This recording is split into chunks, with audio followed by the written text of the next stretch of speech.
The Newzzeh with Chazzeh.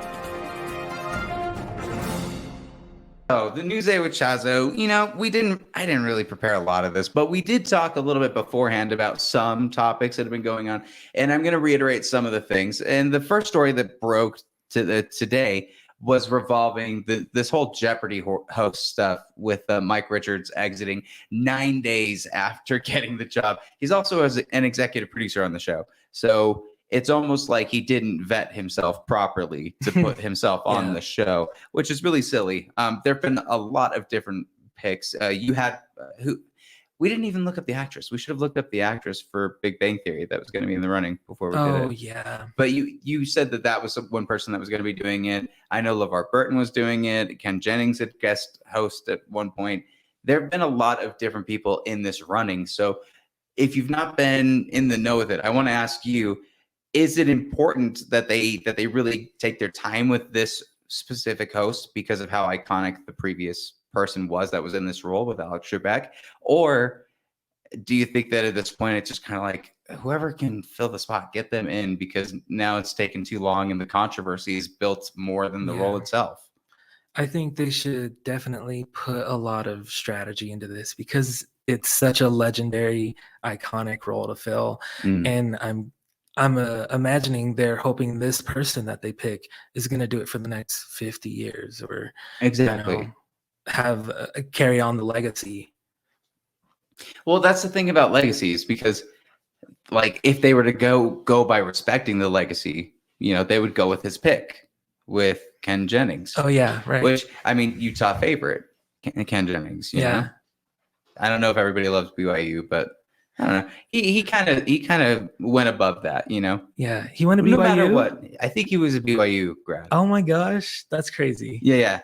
And there's one joke that they would always do about well, it was some gardening tool thing that was I don't remember what it was, but Ken Jennings' answer was, "What is a hoe?" And like Alex Trebek was like, "Did they teach you that in that Mormon school of yours?" And then he just moved into the next thing. Like totally slammed him.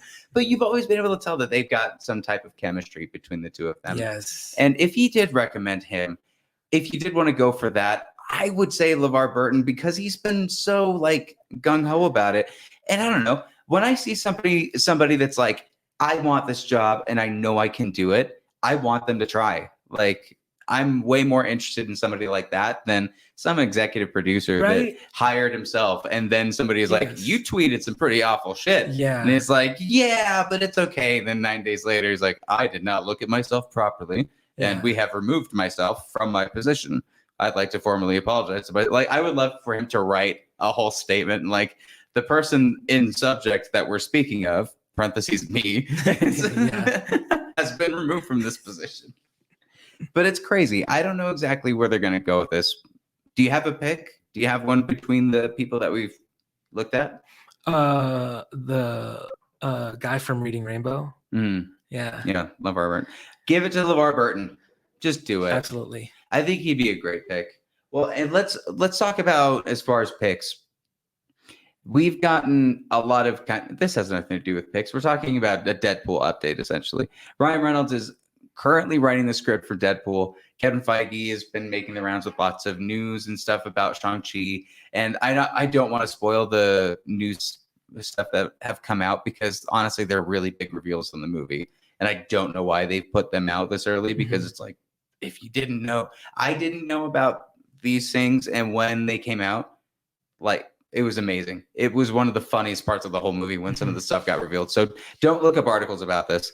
But apparently now Ryan Reynolds is writing it himself. Like, he's penning the script for Deadpool 3. How do you think Deadpool's going to work in this universe? Wow, that's wild. That's quite an opportunity for Ryan Reynolds. I like how a lot of people who are like handsome are also like creatively talented and shit. Like Jim Halpert. I can't tell if you're talking shit on him. No, I'm not talking shit on him. It seems like you're talking shit on him. Really? Hold on. It's so great when you've got this talented, has it all, does everything. He can sing, he can dance. He's got millions of dollars. He's got a beautiful wife. And then he takes away a writer's job. I don't know. That's the vibe I got. I don't know. I can see it now. I can't tell with you, man. You bait and switch people sometimes. What do you mean? Like you'll have a smile on your face and you tell me a movie's shit, and I'll think that you're about to tell me that the movie was great because of the smile on your face. It's my favorite. It keeps me on my toes. It's I love it. not conscience. I'm not doing it like I'm not thinking about doing this. Okay. I just had a smile on my face. Well, it's a lovely smile. Don't ever stop. But that's why I'm like, I'm gonna jump at stuff. Okay, cool. No, I like it. What are the other news that we have? June. Oh yeah, we got to talk about Denis Villeneuve, which we were going to talk about this first. You have some favorite directors, and I want you to kind of rip for a little bit about who some of your favorite directors are and what their favorite movies are while I pull up this article. Okay, sounds good. So I would say that, like, being a cinephile, I really got into it by French New Wave movies, like Jean-Luc Godard. Like, he's got this movie called Breathless, and that sort of opened up like this door to like Fellini and Coppola. I absolutely loved what's the war movie?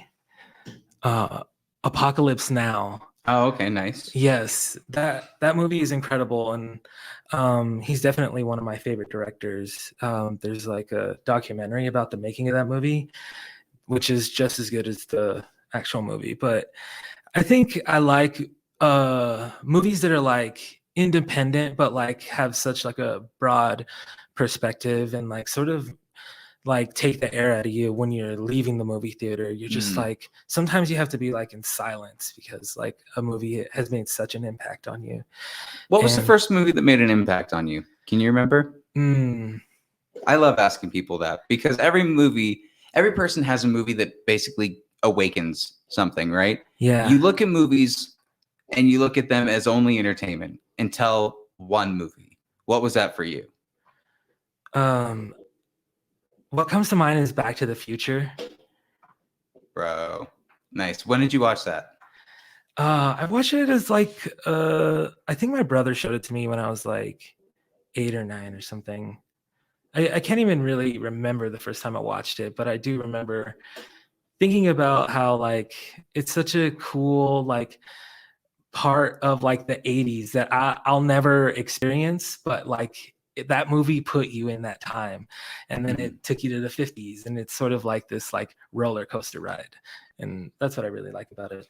Did you like the entire trilogy? Do you have a favorite between the three? I like the second one. Second one's your favorite? Yeah. The second one is kind of like the most timely too. Like it's freaky to watch it now, especially when Trump was president and all the like. It definitely felt like we were in a different timeline. Yes. When that was happening. Oh my gosh, yes. Yep, Biff Tower. Like there's so many, and I think they actually talked about Robert Zemeckis modeling Biff after Donald Trump in that world. So to have it all kind of come to this, it's eerie, horrible fruition. It's so eerie. And, that future looks pretty dark. Like there probably was a pandemic or something. Yes, too. Like 100%. The whole thing is like, oh God, couldn't you just invented the hoverboard first? Yeah, not the dumb one that we have that's just wheels. Yeah, those aren't hoverboards. Why would they call them that? I don't know. That's an old complaint. Let's talk about the Denis Villeneuve stuff. So basically, he's been talking about Dune. This is coming out in December. Everybody is excited about Dune. You've seen the latest trailer for it, right? Yep. Dude, the sandworm looks incredible. All of the cinematography, and seeing all like Oscar Isaac, Dave Bautista, Jason Momoa, everybody is in this movie. And he was talking a little bit about the theatrical experience and how much he really wants people to see this in the theater, right? So he went and was talking to, it doesn't show who he was talking to on this, but he was talking about it saying, first of all, the enemy of cinema is the pandemic. That, should I do it in a French accent and a horrible, it's kind of boring. First of all, the enemy of cinema is the pandemic, right? Does that work?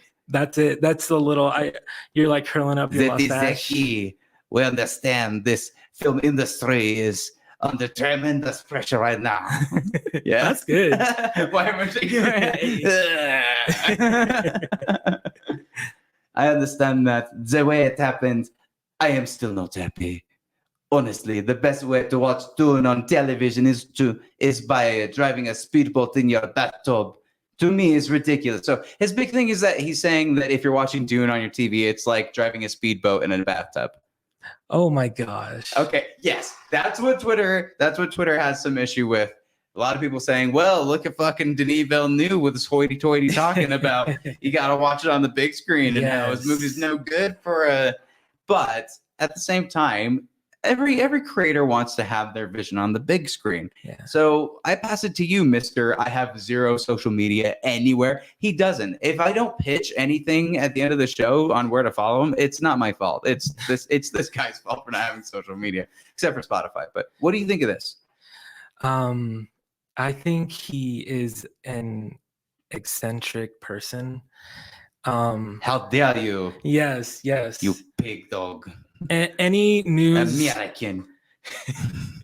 Any news about Dune? I think about how I ruined my shot at being in Dune. Is there like Hold a little? We need it. Lord have mercy, I'm about to bust. What are you talking about, dude? What are you talking about? All right, so picture this: Okay. Comic-Con 2014. I don't go to it. I go. Okay. I picture something that didn't happen. Forget what I just said. And I'm getting pizza at the Pie Hole. It's Friday night. The lines are so long. What are you talking about, dude? This story is so weird. If this is ending with being in... Okay, keep going. Keep going. And so I get my pizza, and I'm eating it with my best friend Jacob, and there's this tall guy who is just hammered. He is so drunk, and he's talking about how he was just hanging out with William Shatner, and he comes and sits and eats his pizza right next to us. Mm-hmm. And he's like, I just got the green light for Dune. But he said it in a French accent. Shut the hell up. And I didn't know what Dune was. I had never heard of the book, the previous movie. So this whole time, he's just like, I got the green light for Dune. And I'm like, for Doom? But he's like, Dune. And so I have him in front of me getting angry. I'm like, what are you saying, Doom? They already made Doom. You American. Yes. And he got so frustrated with me. Dude, why didn't you... Is this Denis Villeneuve? Yes, it is. What the... What? Dude, that's crazy. It was crazy. So you made Denis Villeneuve, a drunk, angry Frenchman, angrier because you kept forcing him to pronounce Dune?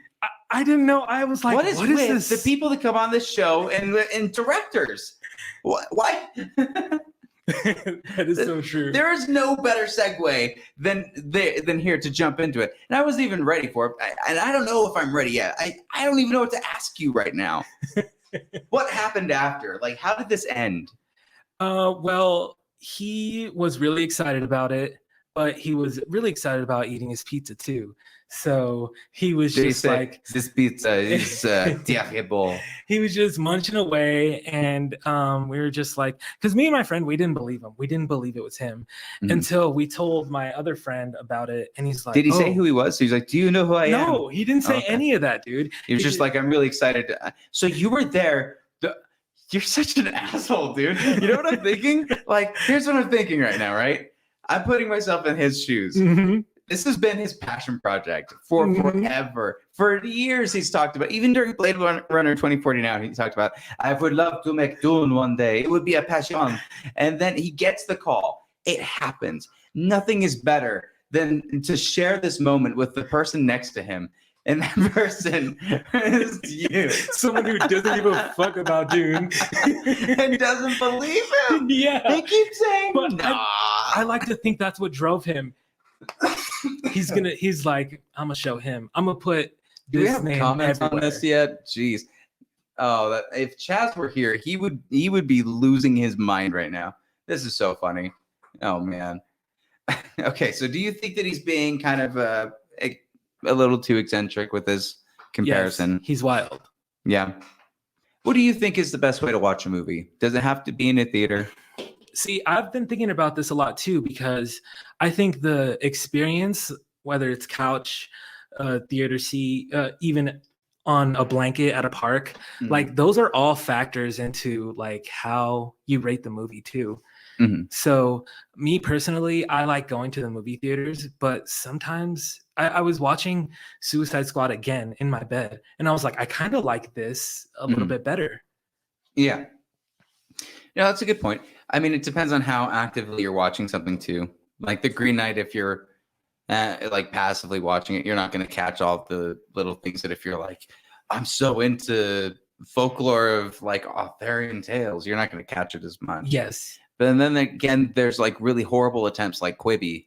Do you remember Quibi? Yes. Dude, I had fuck that Quibi. app. I still have the app on my iPad. Delete it, I don't bro. want to. It's like a little. Do you still have Movie Pass too? You dinosaur. I love Movie Pass. Isn't it weird to think that Movie Pass was a thing like 2 years ago? Yes, I'd like to think that's one of the best summers of my life. I think that was the Movie greatest Pass. time for movie theaters ever. Mhm. Probably not for movie theaters. For me, going to movie theaters. Yes. Just swipe and go. Swipe Yep. and go. Swipe and It go. was beautiful. It's insane that that was a thing. Yes. What was the most times that you went into a movie in a day? So they put a limit on it Mhm. towards the end there. But at the beginning, were you there at the beginning or the end? I was there like right in the middle. Mm. But I tried to see at least like 2 to 3 in a week. Mm. Yeah. Yeah, I think that's about right for me too. I miss that thing. Me That's too. crazy. That's crazy. All right. Is there anything else with this? Rebecca Ferguson's a part of it. Oh, I guess I kind of took us away from the whole rant about Chaz. Let's talk about Chaz real quick. Yes. And I don't even have the pictures to pull it up, which stinks because it would make this whole thing even better. Can we pull up the tweets? I think he deleted the first one. That scurvy dog, right? Son of a beast. I wonder if I could find my phone for it. You know, I don't know if this is worth it or not, Okay. but I think it is worth it. We're going to take a quick 5-minute break, everybody. And when we come back, we're going to be talking a little bit about what happened.